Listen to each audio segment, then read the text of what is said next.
Bonjour, cette activité 2 reprend évidemment le traitement de fractions, le calcul avec des fractions.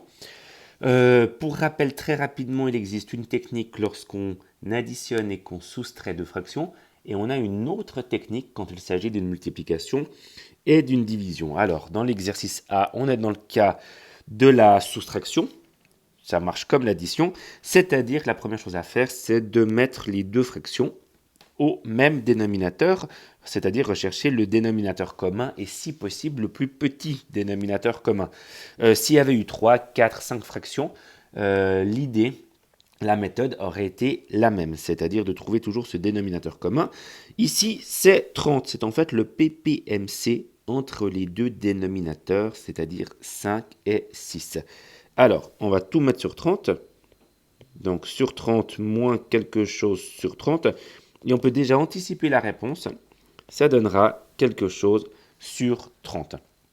Ensuite, on fait le raisonnement suivant, c'est-à-dire pour passer de 5 à 30, on a multiplié par 6. Donc on va amplifier toute cette fraction par 6, c'est-à-dire que le numérateur 1 est aussi multiplié par 6.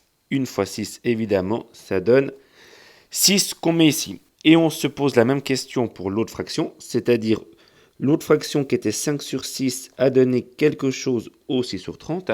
Ici, pour passer de 6 à 30, on a multiplié par 5. Donc, toute cette fraction-là est amplifiée par 5. Ça veut dire que le dénominateur est multiplié par 5 et que le numérateur l'est également. 5 fois 5, donc du coup, donne 25. Il ne me reste plus qu'à faire le calcul suivant, c'est-à-dire 6 moins 25, le numérateur moins le numérateur suivant, ce qui fait moins 19. Alors, je vais le mettre ici pour l'instant.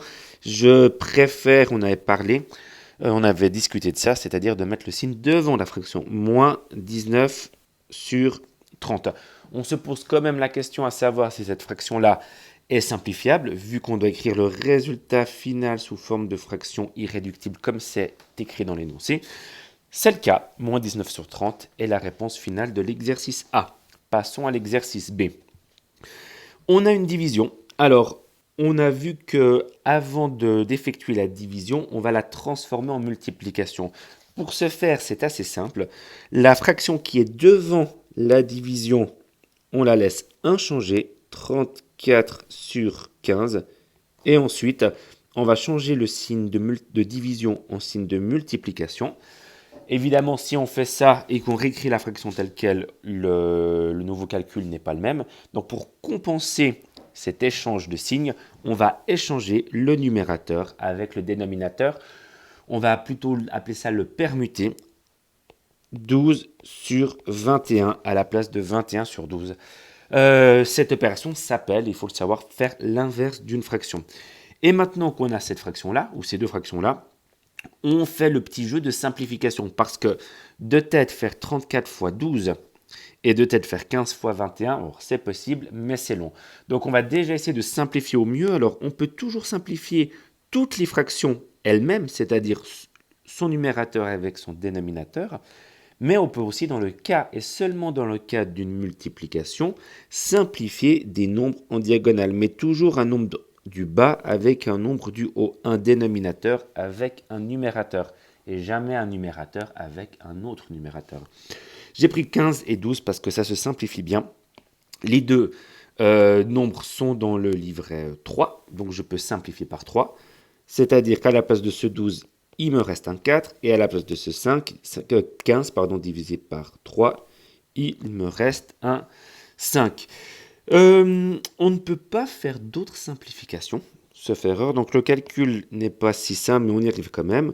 Au numérateur, on a le calcul 34 fois 4, alors le plus simple c'est de faire 34 fois 2, puis fois 2, 34 fois 2, 68, puis fois 2, 136.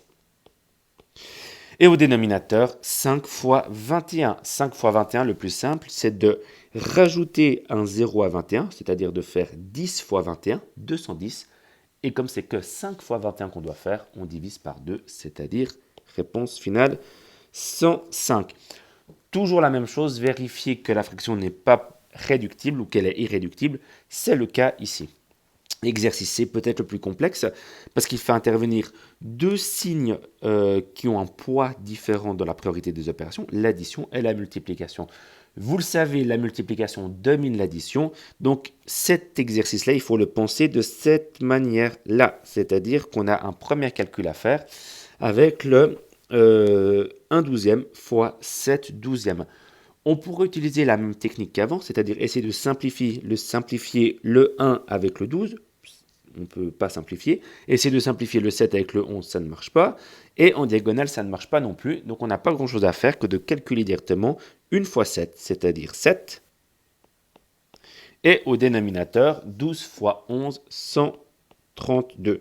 Et je rajoute devant le 11 sur 6 plus. Voilà. Si ce calcul-là avait été plus long, j'aurais sûrement fait quelques étapes supplémentaires là en dessous avant d'arriver à la réponse finale. Maintenant, on a l'addition, donc il faut trouver le dénominateur commun. Ce n'est pas chose aisée de manière générale. On a un peu de chance, c'est que 132 est dans le livret 6. 132, c'est 6 fois 22. Donc on va pouvoir amplifier cette première fraction par 22. Donc ça va vous donner 132 plus quelque chose sur 132 va donner une réponse sur 132. La deuxième fraction, 7 sur 132, est inchangée. On a dit que pour passer de là à là, on a amplifié par 22. Et donc, pour passer de 11 au numérateur qu'on doit encore écrire, on doit aussi faire fois 22. Et multiplier le numérateur et le dénominateur par le même nombre s'appelle amplifier la fraction. 11 fois 22, 242. Voilà. Il ne nous reste plus qu'à faire le calcul. 242 plus 7, ça fait 249. Donc là, 249 sur 132. Cette fraction-là est simplifiable.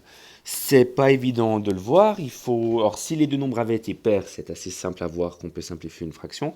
Ici, les deux nombres sont dans le livret 3, sont multiples de 3. On se rappelle du critère de divisibilité par 3.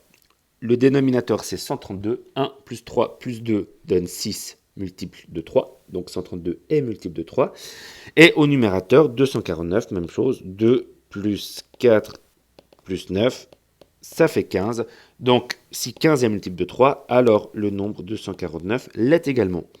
On peut du coup diviser par 3 249, ce qui donne 83, et 132 divisé par 3, ce qui donne 44. Voilà. Autant l'exercice A et B sont vraiment très techniques et pas trop compliqués en termes de nombre, autant l'exercice C l'est un peu plus. Mais en faisant ça, on a terminé l'activité 2. Au revoir.